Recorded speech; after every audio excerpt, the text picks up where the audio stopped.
Ito ang dalag na stewarti o yung tawag din nila dito ay Channa stewarti. Isang uri ito ng isda na snakehead o sa atin naman ay dalag kung tawagin. Sa ibang lugar, native to sa mga freshwater habitats yung tirahan nila, kagaya ng India at iba pang sa Southeast Asia. Mapapansin mo na meron siyang distinctive pattern. Umaabot to sa 20 to 25 cm o 8 to 10 inches ang haba.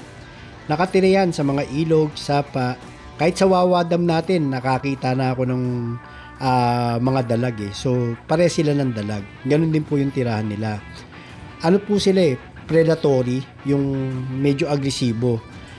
Nakakahinga rin sila sa pamamagitan ng hangin. Kaya nakakasurvive po itong mga to sa tubig na kahit mababa ang level ng oxygen. Kung mag-aalaga ka nito sa aquarium, kailangan nila na medyo malaking tangke na meron talagang takip kasi tumatalon itong mga dalag na ito, itong mga Channa.